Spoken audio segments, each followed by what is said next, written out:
आज बात करते हैं हम षडाष्टक योग। इसके बारे में आपने सुना है षडाष्टक योग के बारे में, कुंडली में कैसे बनता है और ये किस तरीके से व्यक्ति को फलित करता है। प्रियंका, षडाष्टक योग के बारे में पढ़ा है? हाँ गुरुजी। कैसे बनता है? जैसे गुरुजी दो दो तरीके से बनते हैं। अगर किसी लड़के का और लड़की के कुंडली में जब चंद्र राशि 6 और 8 का हो, जैसे मान लेते हैं किसी का मेष हो गया लड़के का राशि, और उससे छठा अगर लड़की का जन्म राशि हुआ तो वो होता है गुरुजी।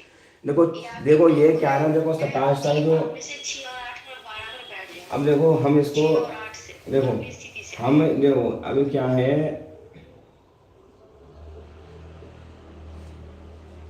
षडाष्टक योग।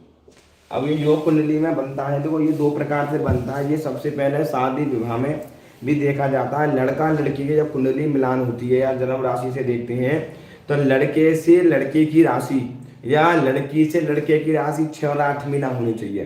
अगर ये 6 और 8 में जो राशि होती है तो बोलते हैं षडाष्टक योग। ये योग बनता है तो बड़ा कष्ट, परेशानी, काम में देरी करवाना, लड़ाई झगड़ा करना, ओवर थिंकिंग करना, टेंशन देना, डिप्रेशन देना, ये सब चीज़ों में रुकावट डालता है 6, 8, 12 में। अगर कुंडली में, अगर किसी जातक की कुंडली में अगर ये जब योग बनता है तो ये योग भी बहुत ज़्यादा रुकावट डालता है, परेशानी डालता है। आपने देखा होगा कि भाई इसकी कुंडली में बड़ा अच्छा राजयोग बना हुआ है, ग्रह बहुत अच्छे हैं, पर वो फिर भी उसके जीवन में कष्ट, परेशानी फिर भी चल रही है उसके जीवन में। तो इसका रीज़न क्या है, इसका मेन तात्पर्य क्या है, क्यों हो रहा है? तो हम सबसे पहले देखेंगे कुंडली में कि कोई भी ग्रह अपने स्थान से, अपनी राशि से 6 और 8 में जब बैठ जाता है तो वो षडाष्टक योग बनाता है।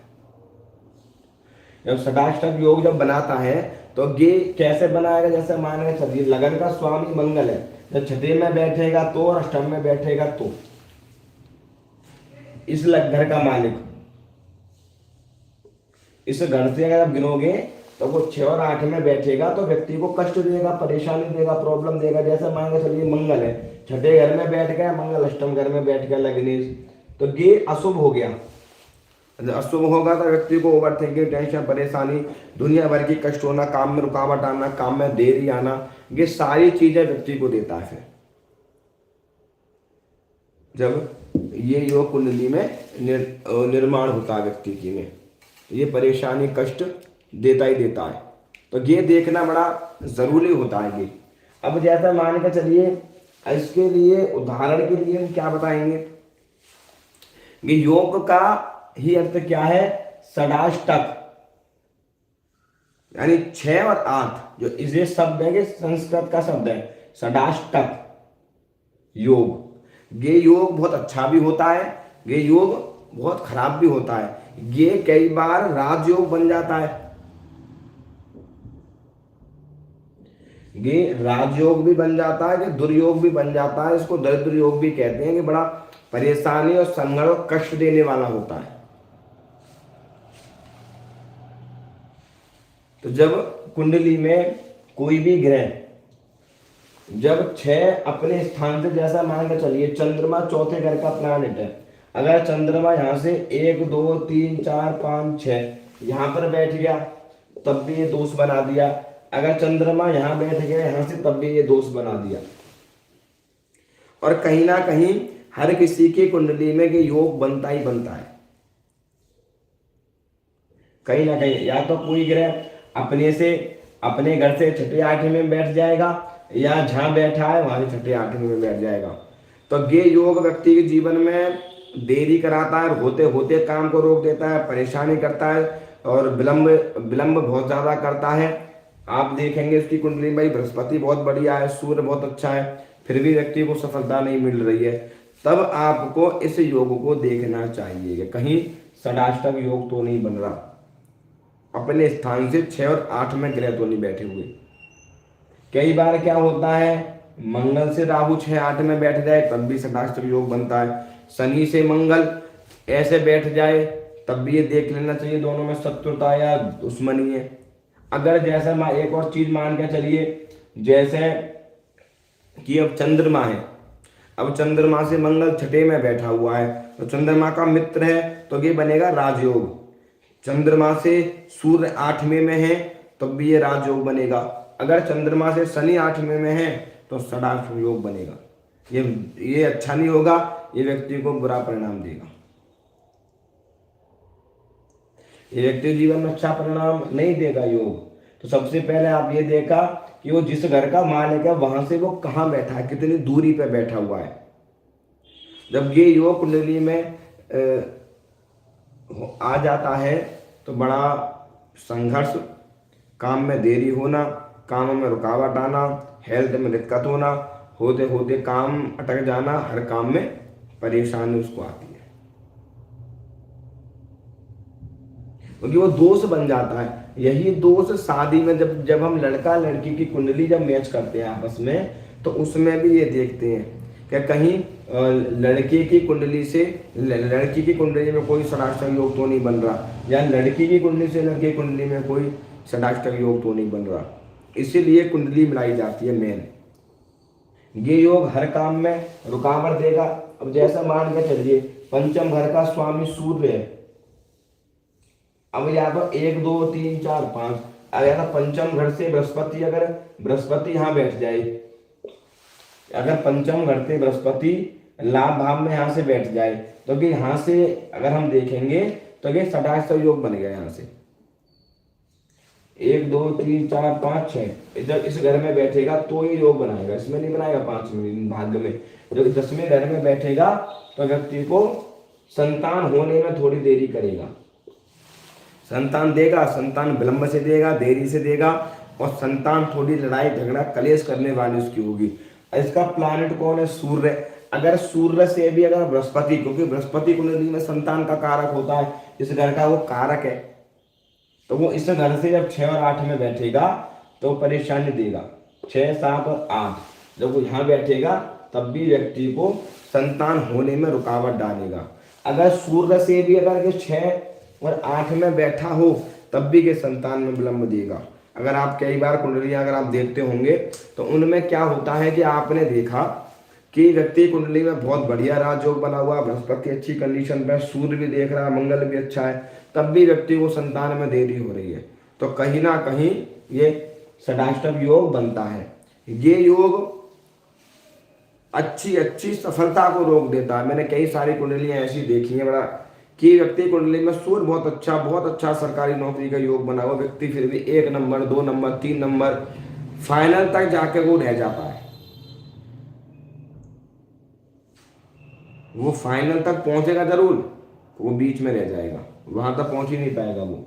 और ये क्या है? षडाष्टक योग का मतलब ये है कि चलती हुई गाड़ी के आगे कोई ओट लग जाना, चलती हुई गाड़ी के टायर के नीचे कोई पत्थर आ जाना एकदम से, तो ये उस तरीके का व्यक्ति की कुंडली में काम करता है ये जब ये षडाष्टक योग बनता है। तो इसको आप कुंडली में सबसे पहले देखें कि कहीं कोई ग्रह षडाष्टक योग तो नहीं बना हुआ। चंद्रमा से राहु छठे में ना हो, चंद्रमा से मंगल छठे में हो तब भी बनेगा। जैसे मान के चलिए अब आपने देखा भाई मकान वाहन भूमि के बारे में हम चर्चा कर रहे हैं, बढ़िया अच्छा योग बना हुआ है, और चंद्रमा से मंगल छठे घर में बैठा हुआ या 8वें घर में बैठा हुआ, तो प्रॉपर्टी वगैरह चीजों में रुकावट देगा, काम में परेशानी बनाएगा, अड़चन देगा कामों में बहुत ज्यादा।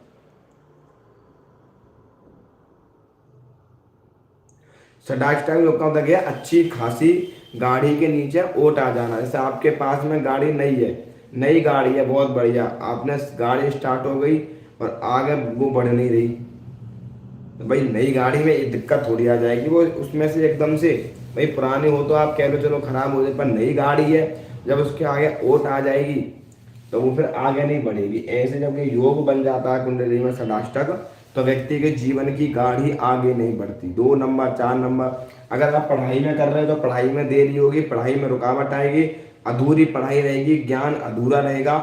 और जब ये योग बनता है व्यक्ति कुंडली में पंचम भाव का अगर कोई योग बना षडाष्टक में, तो ऐसे व्यक्ति की पढ़ाई करेगा किसी और फील्ड में और नौकरी करेगा किसी और फील्ड में। कभी उसको इस चीज से लाभ नहीं मिलेगा, उसको लाभ नहीं मिलेगा उस चीज से। इतना खतरनाक योग बनता है कुंडली में षडाष्टक योग।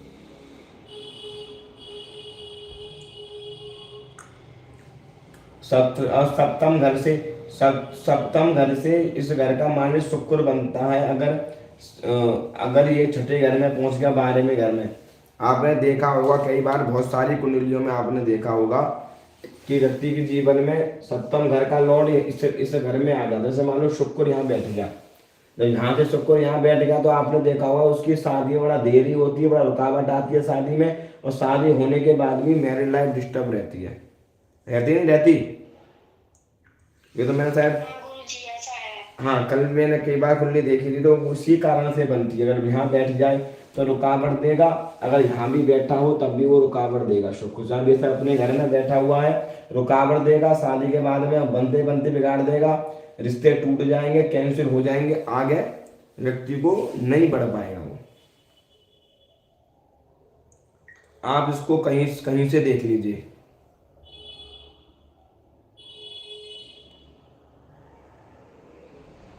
आप इसको कहीं से भी आप इसको देख सकते हैं। आप इसको, इसका उपाय भी आपको बताना चाहिए। सबसे बढ़िया बात, पीपल की पूजा बताओ व्यक्ति को अगर करने के लिए, पीपल के परिक्रमा करे, मजदूरों को खाना खिलाए, जरूरतमंद लोगों की सेवा जरूर करे, जो लोग परेशानी में कष्ट में उनकी सेवा करे, और अपने ग्रहों की शांति करवाए। जो सा षडाष्टक में बना हुआ है उसको ग्रहों की शांति करवाए, और अपने मजबूत ग्रहों का उसको स्टोन पहनना चाहिए।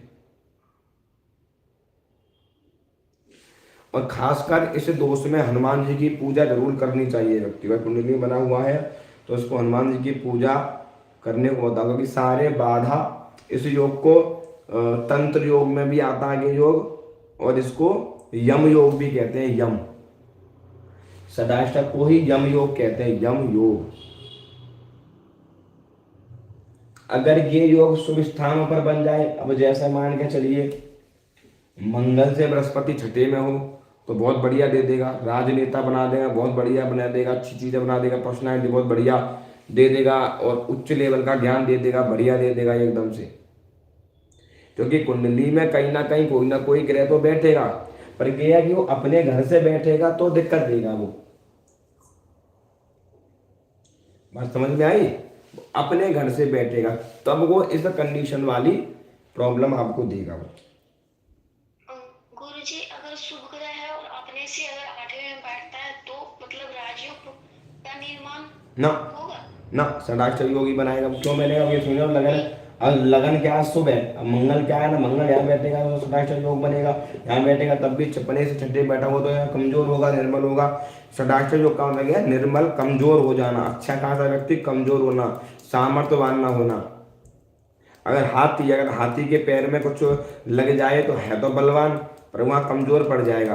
अगर शेर है, अगर शेर, नाम तो शेर है उसका, अगर वो घायल हो जाए, परेशानी आ जाए तो उसके सामने चूहा भी डांस मारेगा, खरगोश भी क्या करेगा? मौज लेगा उसके सामने, मतलब फिर भी मौज लेगा वो। ऐसे ही ये योग है, कुंडली में कितना अच्छा बना हो, अगर ये षडाष्टक योग बना हुआ है तो व्यक्ति के जीवन में संघर्ष, परेशानी बार बार आती है, बार बार काम में रुकावट आती है, बार बार व्यक्ति को परेशानी होती है, बार बार, एक बार नहीं, बार बार परेशानी होती है उसको, चीज को लेकर बार बार परेशानी देगा वो। और इसको ना बोलो कि शनिवार को, वैसे व्यक्ति को बोलना चाहिए आपको कि शनिवार को गेहूं का और आटे का दान करना चाहिए ऐसे व्यक्ति को। सर ये कैसे पता चलेगा कौन सा अच्छा कौन सा बुरा, किस ग्रह के आगे मतलब आपने बताया कि मंगल से बृहस्पति बैठेगा तो अच्छा रहेगा, तो हम कैसे पहचानेंगे? अब कुंडली में आप कुंडली पाए सामने होगी, पहचानने का इसमें ये थोड़ी नहीं है कि पहचानने में तुम उसे हमें ढूंढने जाओगी उसे। नहीं, जैसे ऐसा है क्या, जैसे क्रूर ग्रह अगर छठे में बैठा हो किसी भी ग्रह से तब वो बुरा होता है? हाँ, जैसे मान के चलिए, अब देखो, अब जैसे मैंने उदाहरण क्या दिया, पंचम भाव का लॉर्ड कौन है? सूर्य। अब यहाँ से सूर्य छठे घर में बैठ जाए तब भी 27 योग बना दिया, पढ़ाई वढ़ाई चीजों में थोड़ा रुकावट डाल देगा, परेशानी डाल देगा। अड़चन डालेगा। अगर जैसे यहाँ का कारक बृहस्पति है, बृहस्पति डाल रहे तब भी थोड़ी सी प्रॉब्लम देगा। अगर चंद्रमा से भी सूरज छठे में चला गया तब भी षडाष्टक योग बन जाता है।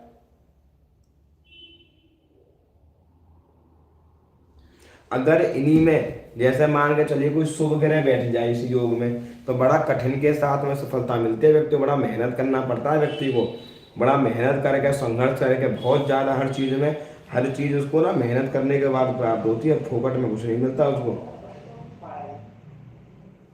कैसे?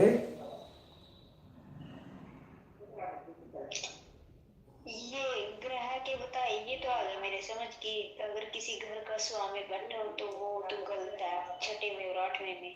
जैसे आपने लिखवा दिया शनि से मंगल छठे और आठवें में बैठेगा, वो भी गलत होगा। लेकिन आपने लिखवाया अगर मंगल से बृहस्पति छठे में होगा तो वो अच्छा होगा। हाँ, वो सुफल दे देगा, वो अच्छा दे देगा, वो राजू बना देगा। ऐसे तो किसी कुंडली में बनेगा वो अच्छा, क्योंकि वो मंगल का मित्र है। अगर कोई भी ग्रह अपने मित्र से 6-8 में बैठेगा तो अच्छा परिणाम देगा, अच्छा रिजल्ट देगा, बहुत बढ़िया रिजल्ट देगा। वो कोई अशुभ ग्रह बैठेगा तो व्यक्ति को परेशानी देगा, कष्ट देगा वो। ठीक है। हाँ, मानसिक देगा, नकारात्मक, बड़ा नेगेटिविटी बहुत देता है वो। दुर्घटना, एक्सीडेंट करना ना, चोट फूट लगवाना, इन चीज़ों में बहुत ज़्यादा दिक्कत देता है, बहुत ज़्यादा परेशानी व्यक्ति को बनाता है वो। ये बड़ा, ये होता ही होता है, कहीं ना कहीं ये मिल ही जाता है कुंडली में। आप देखोगे तो मिल ही जाएगा, आप ढूंढोगे तो मिल जाएगा। अच्छी ये आप कहते हो ना कि बहुत बढ़िया कुंडली है फिर भी जिंदगी झंडू रखी है उसकी, तो वो इन्हीं संबंध के योगों के कारण होती है वो।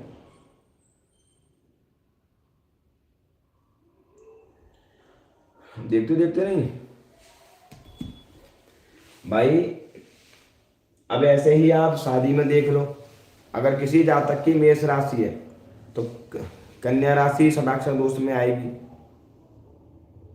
और वृश्चिक राशि भी षडाक्षर दोष माना जाएगा उसमें। दोष लग रहा है भाई।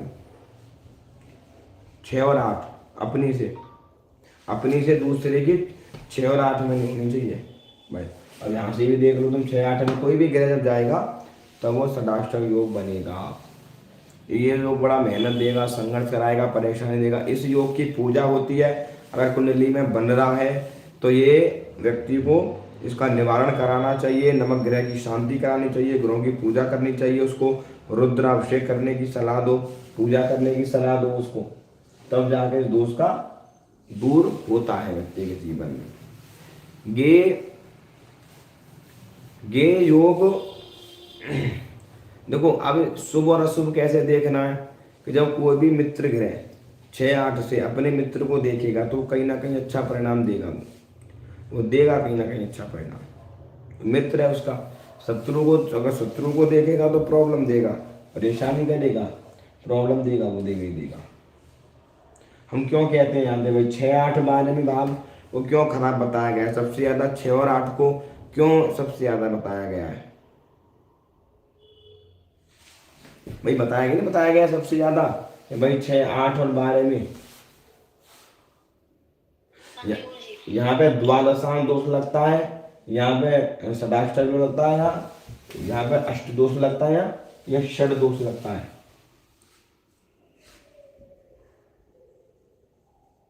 ये बे चला गया, बे 12 में घर में चला गया।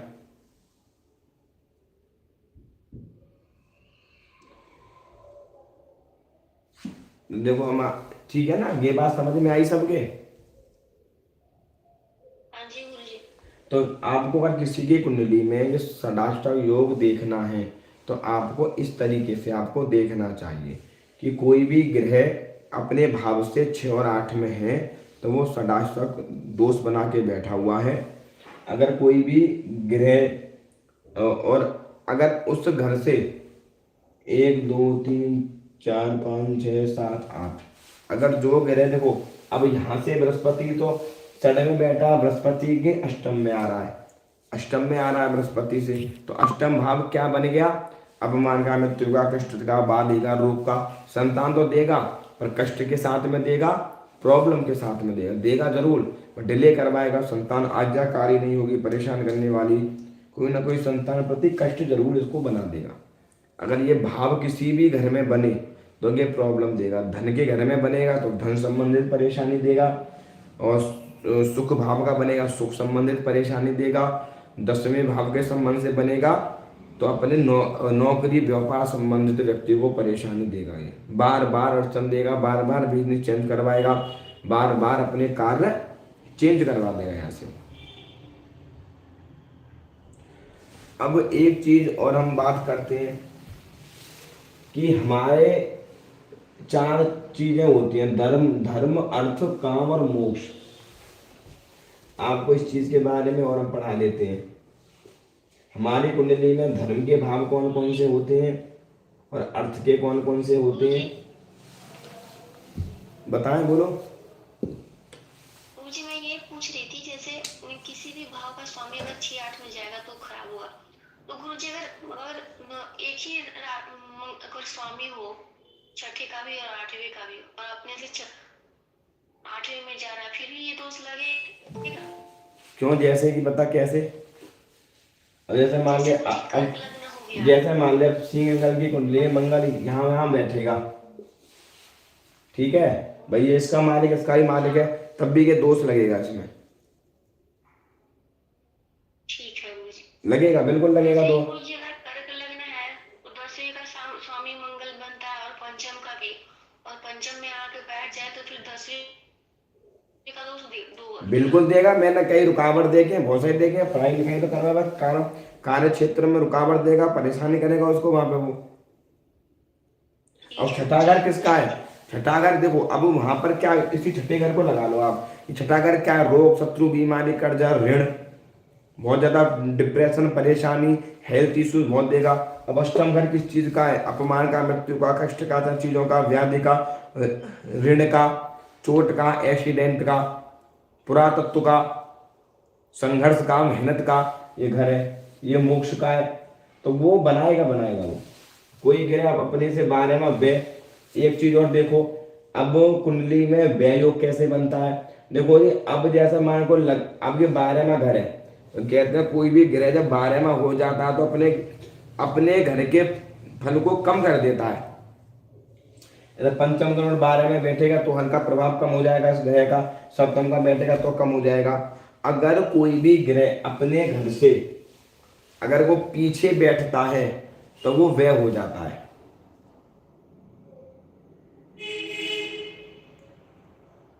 वो व्यय हो जाता है। जैसा मान के चलिए, अब चंद्रमा इस घर का लॉर्ड है और चंद्रमा यहाँ बैठ जाए तो ये क्या गिनेगा? यहाँ से ये व्यय हो गया, तो ये भी क्या हो गया? इसके फल में कमी करेगा। अब ये क्या है कि आगे नहीं बढ़ेगा इसका मन पीछे ही जाएगा, पराक्रम में लगा रहेगा, भाई भाई के साथ में लगा रहेगा, नई चीजों में, नई विचारों में लगा रहेगा, नई चीजों में लगा रहेगा, भाई बहनों में इसका लगा रहेगा।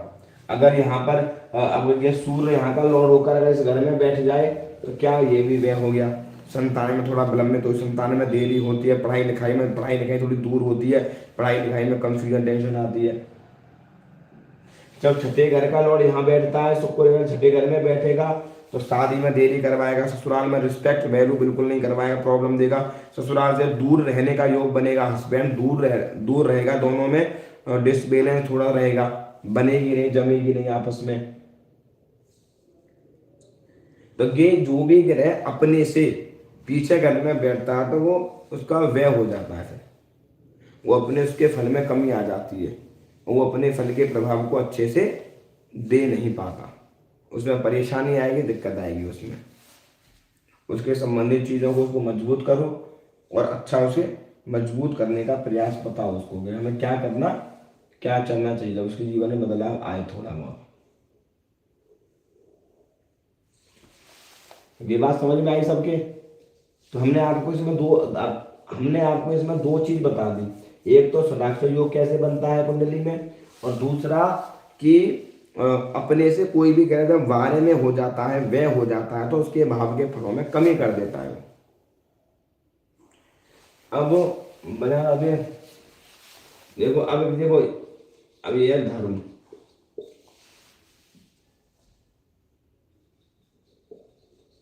अर्थ, काम,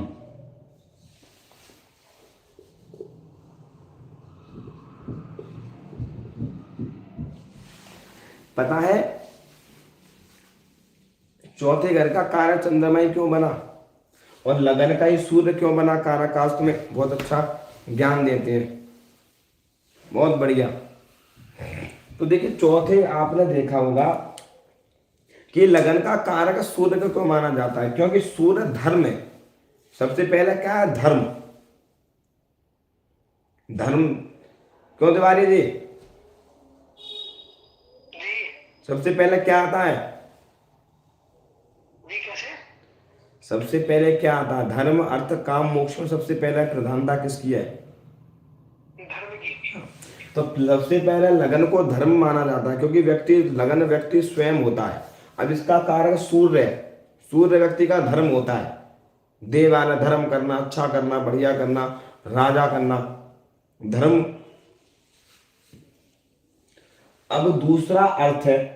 अर्थ माने क्या होता है तुम्हारे? अर्थ का क्या मतलब है? नहीं, अर्थ, अर्थ शब्द का मतलब क्या है?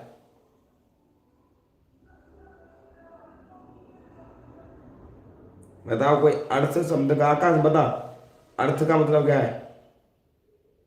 धन कमाना भी होता है, कुछ उद्देश्य भी होता है। वैसे तो अर्थ की कमाने सुनने में अर्थ अर्जन करना, अर्जन करना, अर्थ। अर्थ देखो यहाँ से धर्म करेगा, उसके बाद में व्यक्ति धर्म करेगा तो अर्थ आएगा। जब धन आएगा तो काम आएगा, काम के बाद में मोक्ष आएगा। धर्म, अर्थ, काम, मोक्ष संकल्प में बोलते हैं, बोल धर्म, अर्थ, काम, मोक्ष।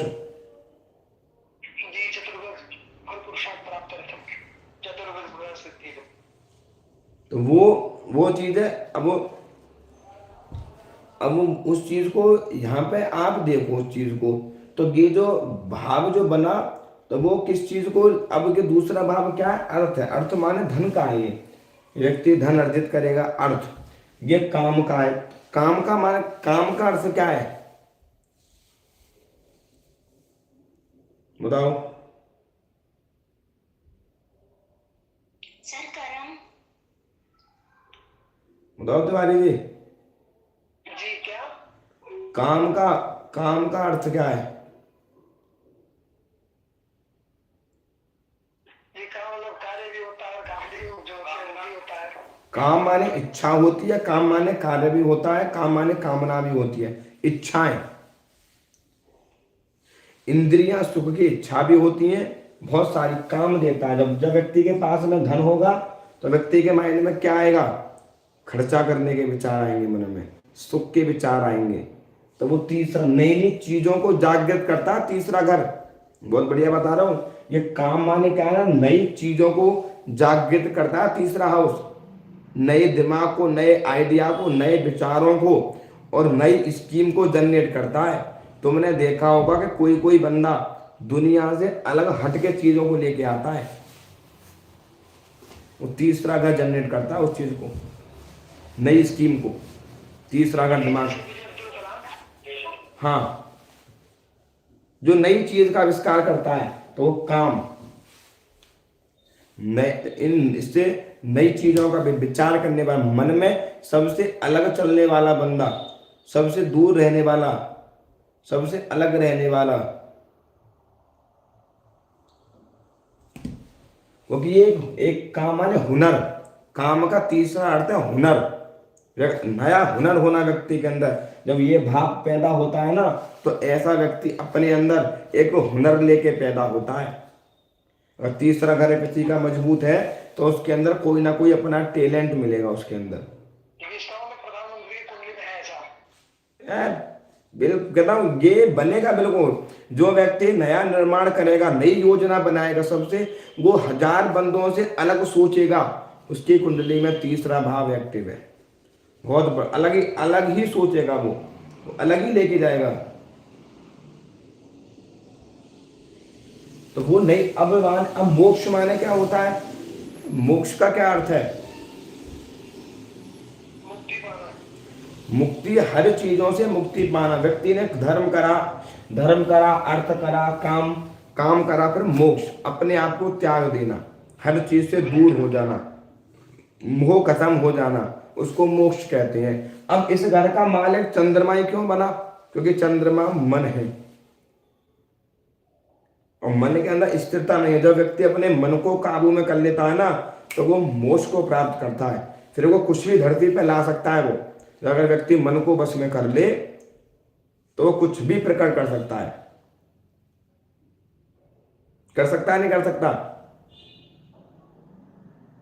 जी कर सकता है। राजा हरिश्चंद्र ने मन में क्या लिया था? संकल्प लिया था, कुछ भी हो जाए सत्य तो सत्य है, मैं सत्य से डिगूंगा नहीं। जिन्होंने तो अपनी पत्नी को नहीं छोड़ा। पत्नी को बेच दिया, संतान को भी बेच दिया था उन्होंने, अपने आप को भी बेच दिया था। किसके कहने पर बेचा था पता है तुम्हें? जी शायद वो क्या नाम है,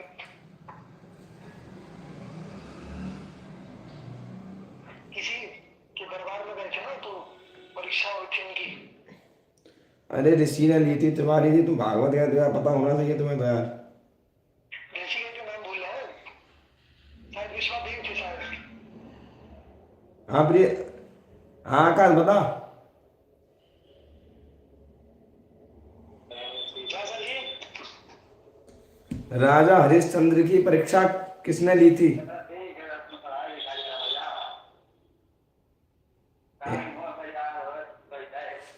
जी वो थे क्या नाम, विश्वामित्र जी, विश्वामित्र जी। भागवताचार्य बता नहीं पाए तो हम क्या बता पाएंगे। अरे बता तो दिया। देखो विश्वामित्र ये शंकर जी के अवतार थे। उन्होंने क्या था कि उन्होंने एक रचना रची कि भाई राजा हरिश्चंद्र सत्यवादी राजा है, इसको डिगाते हैं। तो वो एक मायावी जब रचना रची तो एक सुअर के रूप में राजा हरिश्चंद्र जंगल में भटक गए। वहां पर एक ब्राह्मण के रूप में वो ऋषि आए। उन्होंने उनको अपने आश्रम में ले गए, बोले मेरे पुत्र का विवाह है। वहां पर स्नान करवाया, वहां पर उन्होंने दान मांगा। तो राजा हरिश्चंद्र ने उनको अपनी राजपाट सब दान दे दिया। क्यों तुम्हारी थी? जब वहां पर उन्होंने जब दान दे दिया तो दान के बाद में उन्होंने दक्षिणा मांगी। दक्षिणा तो थी नहीं उनके पास। बोले गए सूर्यास्त के पहले पहले दक्षिणा का संकल्प करना है तुम्हें। दान का तुमने कर दिया पर दक्षिणा तो देनी चाहिए संकल्प की। तो उन्होंने दक्षिणा के लिए, उन्होंने डिगाने के लिए उन्होंने अपनी पत्नी को बेचा, अपने पुत्र को भी बेचा, अपने आप को भी बेच दिया। राजा ने चांडाल के यहाँ कर काम किया था। चांडाल के यहाँ पे जाके वो चांडाल घर पानी भी नहीं पिया था उन्होंने।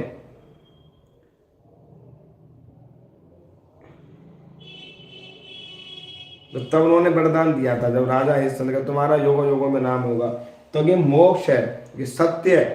अगर जो व्यक्ति चंद्रमा इस घर का, चौथे घर का प्लैनेट इसलिए बना कि वो यहाँ मोक्ष है। अगर व्यक्ति मन को काबू में कर लेगा, अपनी वासनाओं को काबू में कर लेगा, तो वो मोक्ष को प्राप्त कर लेगा।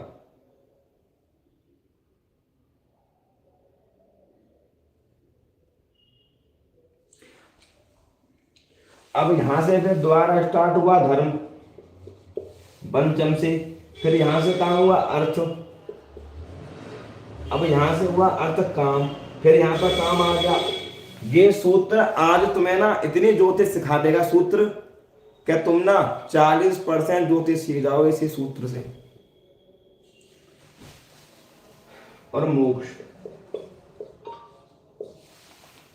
पंचम भाव क्या? धर्म। हम पंचम भाव को विद्या, बुद्धि, संतान, सुख और साधना का मार्ग क्यों बताते हैं? पंचम का स्टोन क्यों पहनाते हैं? क्योंकि ये धर्म होता है, धर्म मेन है। इसीलिए इसका कारक बृहस्पति है। इसीलिए इस घर का कारक बृहस्पति है, क्योंकि ये धर्म का काम है, धर्म है इस चीज में। फिर छठा है अर्थ। और इस घर को किसका कहते हैं? अर्थ माने, मैं बता चुका हूं आपको, अर्थ माने काम, कमाना, पैसा इकट्ठा करना।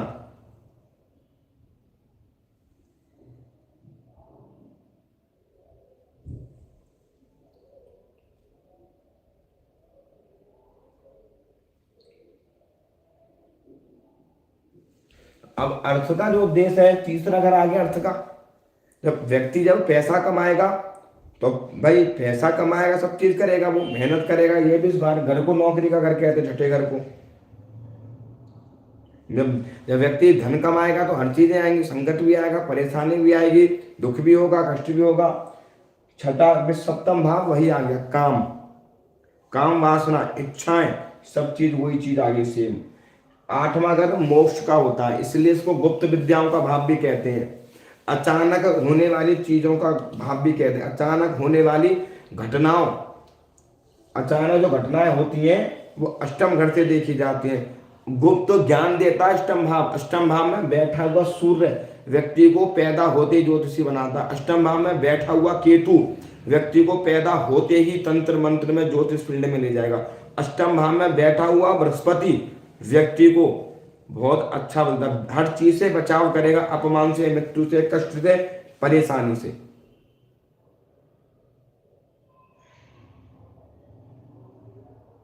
मंगल, चंद्रमा को और सूर्य को अष्टम का दोष नहीं लगता। गुप्त ज्ञान देगा। यहाँ पर मैंने बताया, यहाँ पर बृहस्पति देखेगा तो ज्ञान देगा, यहाँ पर सूर्य देखेगा तब भी ज्ञान देगा, सूर्य बैठेगा तब भी यहाँ पर ज्योतिष संबंधी फील्ड में, तंत्र मंत्र फील्ड में, दादा परदादा। अगर यहाँ पर बृहस्पति बैठा हुआ है या यहाँ पर सूर्य बैठा हुआ है तो ऐसे व्यक्ति के दादा परदादा कोई ना कोई भगत तंत्र मंत्र चीजों में, साधनाओं की चीजों में, ज्योतिष संबंधित चीजों में, कथा वाचा जरूर होते हैं। धार्मिक बहुत ज्यादा चीजों में साधना करने, भजन पूजा पाठ वाले बहुत ज्यादा होते हैं, क्योंकि ये मोक्ष है। अब यहां से फिर हम स्टार्ट करते हैं। धर्म, अर्थ, काम और मोक्ष। अब मैंने तुम्हें एक दिन तो मैंने आपको बताया था, केवल पहले दिन तो बताया था मैंने आपको कि इसको मोक्ष कहते हैं। मैंने आपको फर्स्ट टाइम बताया था क्लास में कि इसको मोक्ष के भी कहते हैं। पर अब इस घर में मोक्ष के कितने घर हैं? कितने घर हैं इसमें मोक्ष के? एक, दो, तीन है। चौथा घर, अष्टम घर और पांचवा घर, ये मोक्ष के हैं। इसीलिए इसका स्वामी चंद्रमा है, उसका शनि है और उसका भी शनि है। अगर व्यक्ति जब मन को काबू में कर लेता है, मन को बस में कर लेता है ना, तो वो मोक्ष का अधिकारी होता है। सबसे पहला मोक्ष है ये, फिर ये और फिर ये। धर्म कितने हैं कुंडली में? 3। अर्थ कितने हैं? 3। और काम कितने हैं? 3। यहां से भी और यहां से भी और यहां से भी।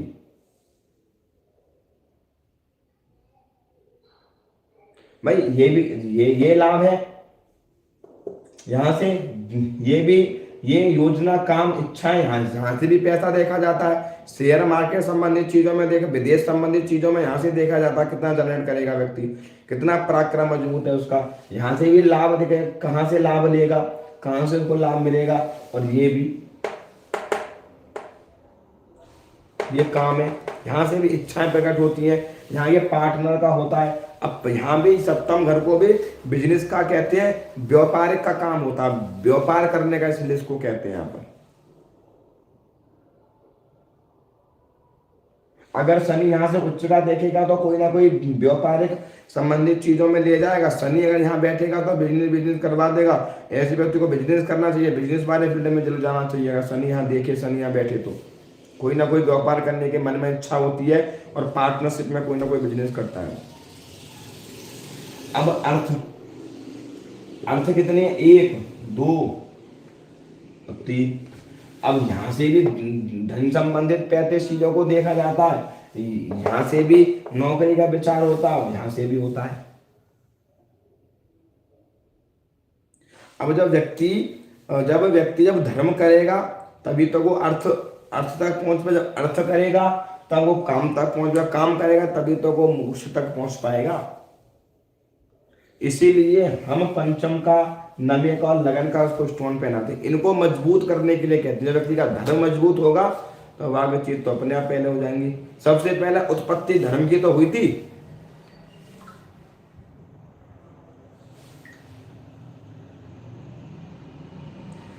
इन चीजों में सबसे मेन चीज, अब आप यहीं से ज्योतिष में, अब आपको ना यहाँ से ज्योतिष इतनी अच्छी समझ में आएगी ना, आप अब खुद अपने आप अनुमान लगाते चले जाओगे, अगर थोड़ा दिमाग अगर आपने लगाया तो अपने आप, कि कहाँ पे, अब इसको ये पता लगाया कहाँ से हम चीजों को क्यों देखते हैं, हम कहाँ से चीजों को कहाँ पे क्यों देख लेते हैं। अब देखो तीन है, ये तीन, ये तीन और ये तीन, हर जगह से तीन चीज हम देख सकते हैं।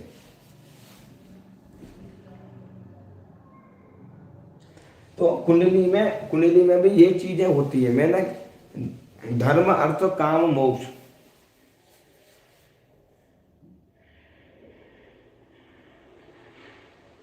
सबसे पहला क्या हो, धर्म की जय हो, धर्म का नाश हो।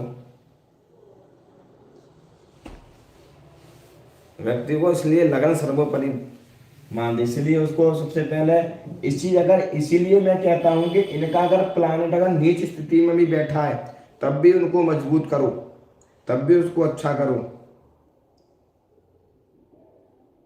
धर्म है वो।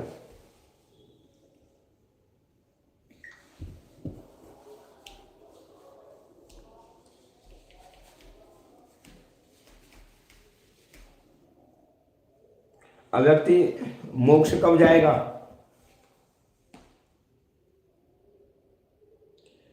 जब धर्म करेगा तभी तो वो मोक्ष जाएगा। जब धर्म करेगा।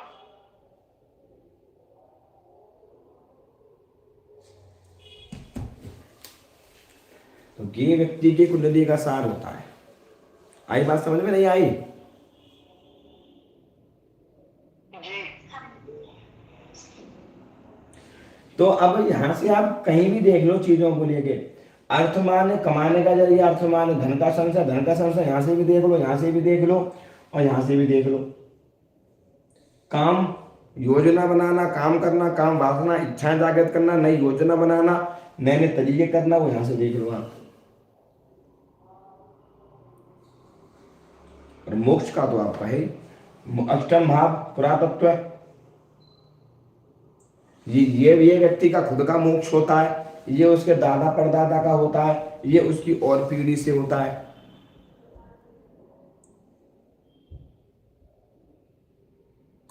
जब वो व्यक्ति, एक व्यक्ति कितने कुलों को ताड़ता है, अगर हम ये तर्पण वगैरह ये सब चीजें करवाते हैं तो एक व्यक्ति वो तर्पण किस किस का कर सकता है, वो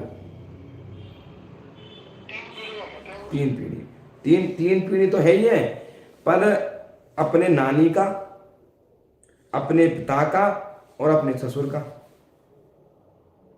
अच्छा, वैसे आप पूछ रहे हैं। कह तो रहा हूं, अगर तीन जगह की जिम्मेदारी होती है उसके ऊपर, ये व्यक्ति की माता का है, भाई माँ का है मोक्ष,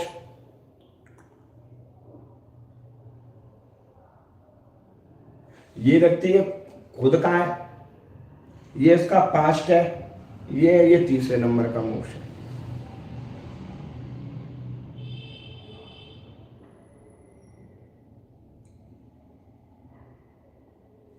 तो अब इस तरीके से आप कुंडली को धीरे धीरे समझते चले जाना, धीरे धीरे काम क्या है, कौन चीज क्या अर्थ क्या है, क्या मोक्ष है, क्या है, ये सब चीजें इस तरीके से कुंडली में देखी जाती है। धर्म अर्थ काम मोक्ष। जैसे आपने अभी बताया ना कि 3 जगह से देखा जा सकता है व्यापार के लिए कि आप क्या क्या कर सकते हैं। जैसे मान लीजिए मैंने बता दिया, लगन से तीसरे घर में देख करके चौथे घर से, तीसरे घर से मान लीजिए, तो जैसे अगर किसी और ने देखा, उसने अलग से देखा नहीं, उसने कुछ और बताइए, फिर दो मत हो जाता है ना कई जगह, बेकार है वो, फिर आदमी बेवकूफ बन जाए। अब इनमें ये देख लो ना कि व्यक्ति का योग किसका बना हुआ है। अगर तीसरे घर में कोई ग्रह बैठा हुआ है तो भाई बिजनेस से, यात्रा से काम करेगा, वो ऑनलाइन संबंधित काम करेगा। यहाँ अगर यहाँ पे अर्थ है तो मेहनत द्वारा नौकरी वोकरी करेगा, यहाँ करेगा तो वो बिजनेस करेगा। ये देखो ना कि योग किसका प्रबल बना हुआ है उस कुंडली में, उसका कहाँ से कमाएगा। कोई व्यक्ति शेयर मार्केट से अच्छा पैसा कमाता है, कोई व्यक्ति ऑनलाइन की चीज़ों से अच्छा खासा पैसा कमा लेता है। जैसे कई व्यक्ति ऑनलाइन संबंधित फाइनेंस वगैरह हो गया, शेयर मार्केट हो गया, ऑनलाइन चीज़ें हो गई, ऑनलाइन किसी प्लेटफॉर्म से व्यक्ति अच्छा खासा इनकम जनरेट करता है। कोई व्यक्ति बिजनेस से इनकम जनरेट करता है, अपना बिजनेस है बहुत बढ़िया, थोक का काम है, बढ़िया काम है, घर में माल बन रहा है, माल जा रहा है बैठे बैठे।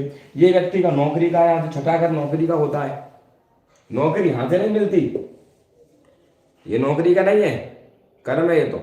नौकरी छठे घर से नौकरी का देखना, छठा घर नौकरी करवाता है, व्यक्ति से कितनी नौकरी करवाएगा, कहाँ करवाएगा, किस लेवल तक की नौकरी करवाएगा वो, किस, गुरुजी मीन्स बोलो बोलो। गुरुजी अगर जैसे अगर दो ग्रह बैठ जाते हैं गुरुजी तो फिर कैसे देखेंगे? अरे दो ग्रह बैठने का, वो ग्रह था 50 एक जगह बैठ जाओ, 500 बैठ जाओ, उनका फल तो अलग अलग होगा ना। मैंने कितनी बार बताया कि दो ग्रहों पे दोनों में मित्रता है, दोनों में शत्रुता है, वो चीजें देखो आप।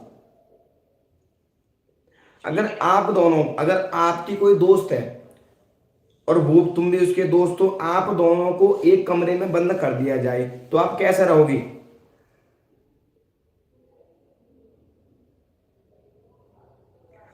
तो आप अच्छे, गुरुजी समझ में।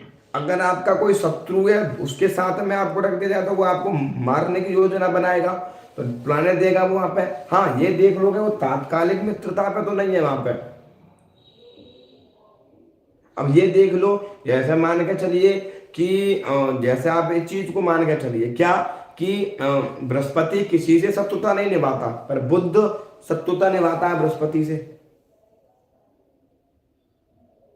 जी गुरुजी। तो वो चीजें देखिए, 3 4 5 ग्रह एक साथ बैठ जाओ, पर क्या है कि जब 2 3 ग्रहों की युति एक साथ बन जाती है तो वो राजयोग भी बन जाती है और शत्रुहंता भी बन जाती है, और वो एक षड्यंत्र योग भी बन जाता है। जैसे मान के चलिए 6 8 वाले माह में राहु शनि और मंगल की युति बन जाए तो षड्यंत्र योग बन जाएगा। व्यक्ति बड़ा षड्यंत्र वाला होगा, साला षड्यंत्र रचेगा दूसरों के लिए, बड़ा सोचेगा कैसे कैसे मारूं, फलाना करूं, इसका नाश कैसे करूं, इसका बर्बाद मैं कैसे करूं, इसको बर्बाद कैसे होगा, ये योजना बनाएगा वो। शुभ ग्रह के साथ हो तो भी हाँ अगर शुभ ग्रह की युति अच्छी बनी है तो बड़ा अच्छा, बड़ा बढ़िया देगा, बड़ा नीति वाला होगा, अच्छी अच्छी नीति लगेगा, अच्छा अच्छा दिमाग चलाएगा, नई नई योजनाएं लेके आएगा व्यक्ति को, बड़ा अच्छी अच्छी चीजें करेगा वो। अब इन्हीं भाग को देख लो, पूर्व दक्षिण पश्चिम उत्तर, पूर्व दक्षिण पश्चिम उत्तर, पूर्व दक्षिण पश्चिम उत्तर, ऐसे इसमें आप दिशाओं का अनुमान लगा लो आप।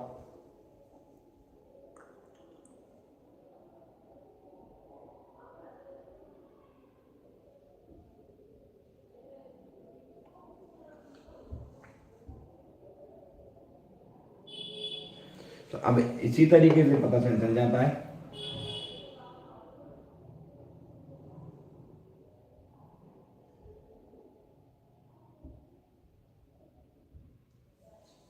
और कोई क्वेश्चन समझ में ना आया हो किसी के?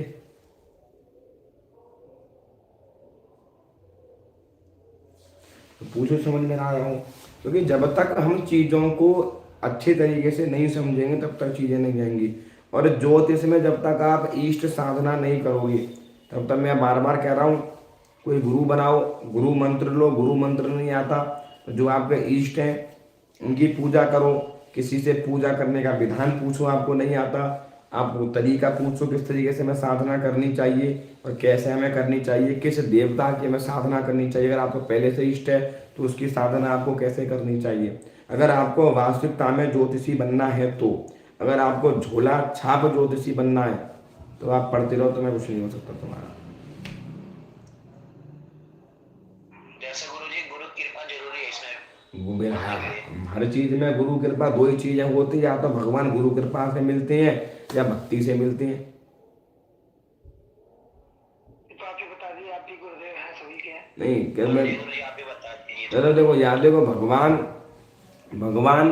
दोहा आपने सुना होगा।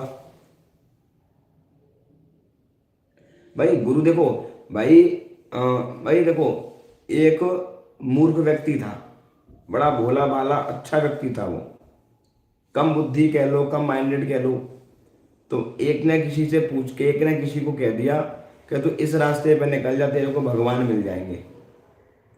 तो राम राम कहता कहता इस रास्ते पे निकल जा। वो व्यक्ति निकल जाता है, कहता कहता कहता कहता आगे एक व्यक्ति मिलता है उससे भी ज्यादा मूर्ख। वो उससे पूछता है, भाई तेने भगवान को देखा, मुझे भगवान से मिलना है। तो वहां था एक तालाब,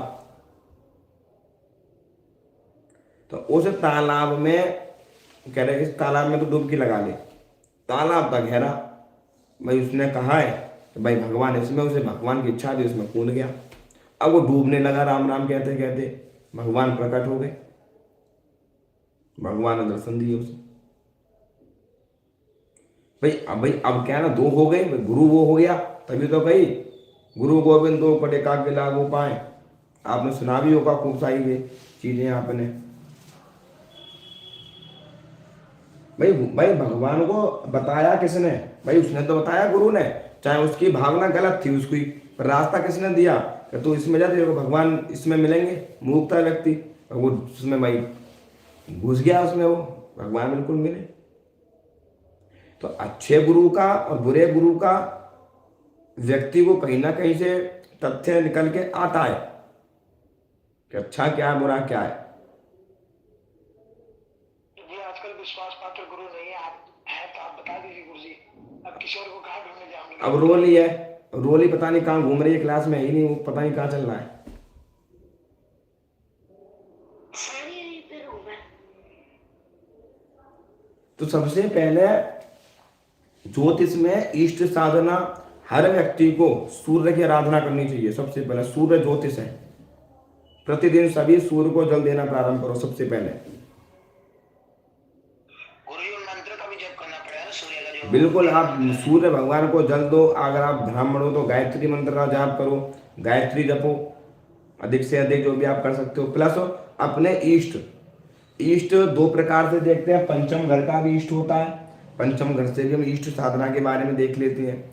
हाँ, अगर आपके मन में कोई भाई माता रानी को बहुत ज़्यादा मानता है शुरू से, तो वो अपनी माँ की भक्ति करे, उसका कोई मंत्र का जाप निरंतर करे।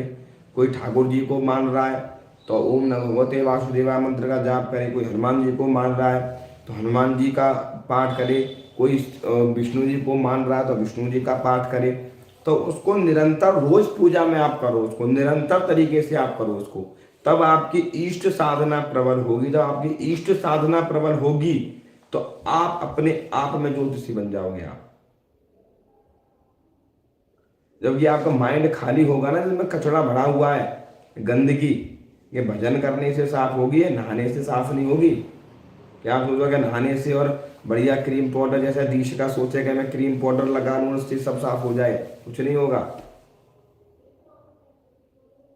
जैसे गुरु जी सेवा करते हुए छूट जाए फिर देखो, जैसे गुरु जी मतलब भगवान की सेवा करते हुए छूट जाए फिर वो को अब छूट क्यों जाएगी? भगवान की सेवा करते, हाँ कोई आपत्तिकालीन परिस्थिति है तो वो एक अलग चीज है।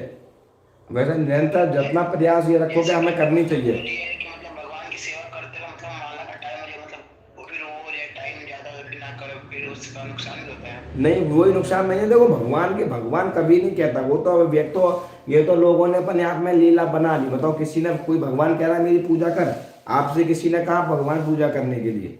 मगर मुझसे कोई ने कहा, मुझसे कहा किसने कि भगवान की पूजा करो, हनुमान जी लगाओ? हनुमान जी तो नहीं कहा। जैसे गुरु जी आपने बताया ना माला जपने, गुरु जी मैं जपता था, बट गुरु जी माला जो सिर पे चढ़ जाती थी, पागल टाइप वैसा हो जाता था, इसलिए मैं 3 बजे नहीं जपता हूँ, उसको 5 बजे करता हूँ। अब तेरी बुद्धि खराब है ना, तेरी तो माला क्यों जप जाएगी? तेरे माइंड में भय घुस गया ना, तो 3 बजे उठ के बढ़िया नहा धो के, अब तेरे माइंड में गंदगी से निकाल, पहले भगवान की सेवा कर, बढ़िया मन लगा उसमें, तो माला जप बढ़िया तरीके माला करते हो ना, माला का जो मंत्र होता है ना सिर पे घूमने लग जाता है बार बार। बार बार बढ़िया से मन लगा कर जाप, से अधिक जाप कर। जितना हम जाप करेंगे उतना ही मंत्र सिद्ध होता है। जाप जिस प्रकार से आपने देखा हो, जिस प्रकार से हमारे पास कोई लोटा होता है, बर्तन होता है, डेली हम उसे मांजते हैं, वो मांजते एक दिन वो घिस जाता है, पता नहीं चलता। उसको पता चलता है? हमें नहीं पता चलता। वो घिस जाता है। पर हम ये नहीं कह सकते कौन सी घड़ी कितना घिस गया। वो ऐसे ही साधना है, साधना है। आप मंत्र का निरंतर जाप करते रहो, पाठ निरंतर रूप से करते रहो, आप धीरे धीरे अपने आप को सिद्ध होने लगेगा। जब वो सिद्ध होने लगेगा तो आपको पता नहीं लगेगा। जब आप लोगों की चीजें देखोगे, लोगों के बारे में बताओगे, तो आपको पता चल जाएगा कि भाई इस व्यक्ति को क्या बताना है, क्या नहीं बताना, क्या समस्या क्या नहीं है। आपको कुंडली देखकर ही धीरे धीरे पता चल जाएगा। सबसे पहले इष्ट साधना। आपने कहा कि आपको ये नहीं करना वो करना है, तो आपकी वाणी सत्य होगी। अब ये आजकल के ज्योतिषी वाले पूजा पाठ तो करते नहीं, नहाते धोते के है नहीं, अगर लोगों को पैर में चूतिया बना रहे हैं हिंदी में। जैसा वो कह रहा अब संध्या वंदना भी करनी पड़ेगी तीनों टाइम। बिल्कुल जितना हो तो करना चाहिए। ऐसा मान लो गुरु जितने भी क्या 6-8 बार है, मेरे तो गुरु नहीं बनाना चाहिए। अगर थोड़ा मैंने कमेंट में लिखा तो मुझसे कह रहे कि पुजारियों को ज्ञान नहीं होता। मैंने कि बिल्कुल नहीं होता पुजारियों को ज्ञान। मैं ज्ञान है ही नहीं तुम्हें, मैं तुम्हें बिल्कुल नहीं है। दुनिया भगवान के पास जोड़ रही है, वो बंदा मना ही कर रहा है कि भगवान को गुरु ही मत बनाओ साला।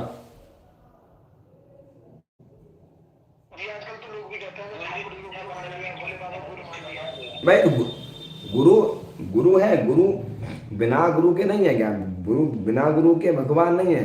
या तो भगवान गुरु कृपा से अपनी भक्ति से मार्गदर्शन तो मिलेगा। भाई गुरु तो राम जी ने बनाए, कृष्ण जी ने गुरु बनाए, राजा हरिश्चंद्र ने गुरु बनाए, बनाए नहीं बनाए? भाई गुरु बनाए नहीं बनाए सबने? हाँ जी गुरु जी बनाए इन्होंने। ये गुरु शब्द का अर्थ ये वो अंधकार स्वरूप प्रकाशित है, जो अंधकार में प्रकाश में जब गुरु होता है। बिल्कुल सत्य बात है भाई आपकी। अब क्या तो रहा हूँ। अब यार गुरु अब ये अब तुम्हें तो ये बुद्धि। अब गुरु देखो, तुम्हें पाप नहीं लग रहा अगर हमें किसी के बारे में देखो। राम जी ने एक बात कही लक्ष्मण जी से, कह रहे पिता कितना भी दुराचारी हो, पिता भी कितना भी बदतमीज हो, पिता कितना, तब भी उसके पुत्र का अधिकार है कि अपने पिता का पालन पोषण करना चाहिए, फिर भी उसका सम्मान करना चाहिए। फिर भी पुत्र का धर्म है कि उसकी सेवा करनी चाहिए। क्यों? उसने हमें जन्म दिया। अगर वो ना होता तो हमारी कुछ नहीं होता।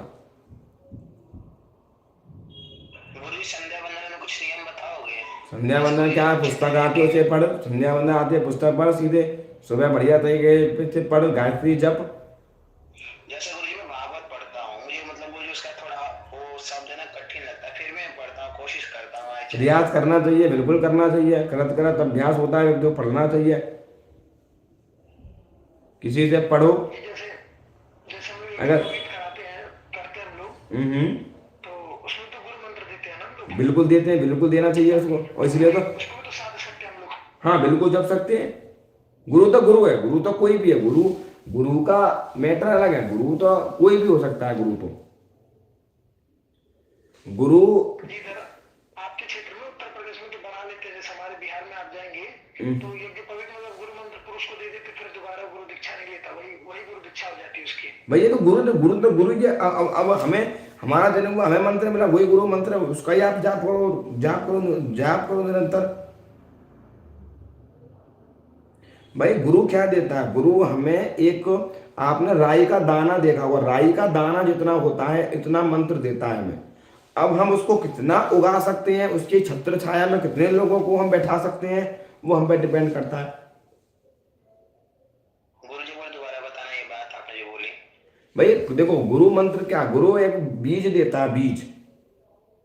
उस बीज को हम कितना सींच सकते हैं, कितना उसको हम उसकी छाया ले सकते हैं, और उससे हम कितने लोगों की छाया दे सकते हैं, ये हम पे डिपेंड करता है। कितने लोगों का हम उद्धार कर सकते हैं, कितने लोगों को हम अच्छे मार्ग फैला सकते हैं, कितने लोगों को हम अच्छी अच्छी चीजें ज्ञान दे सकते हैं। तो ये सब चीजें क्या है ना, मंत्र जब तक देखो, श्री गुरु हनुमान चालीसा से पहले क्या आता है, हनुमान चालीसा पढ़ने वाले को ये 4 चीजें अपने आप आने लगती हैं। आप निरंतर हनुमान चालीसा पढ़ो, आप निरंतर, आपके अंदर ज्ञान अपने आप आने लगेगा। आप धर्म से अपने आप जुड़ने लगोगे, आप धीरे धीरे धीरे धीरे।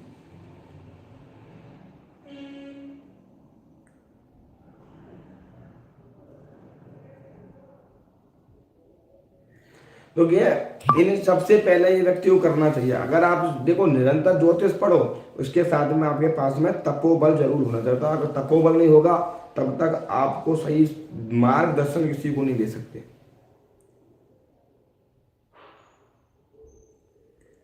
मिलते गुरु वैसा नहीं है, नहीं है, पर कारण क्या है ना, अच्छी जगह बाद हो जाता है। अगर आपको पता लग जाएगा चीज खराब है तो वहां से हट जाओ।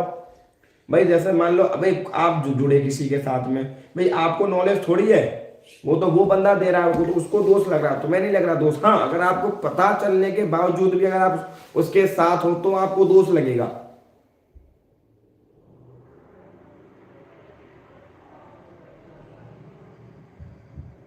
तो आपको दोष लगेगा। हम उसके साथ मिलकर लालच में आकर गलत काम करें तो आपको दोष है, गलत है वो, फिर ज्यादा समय चीज नहीं छूटती।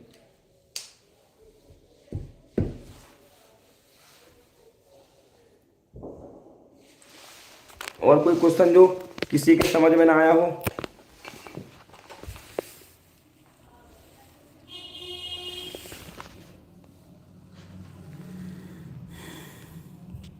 गुरुजी क्वेश्चन है, बाहर से पूछो। पूछो।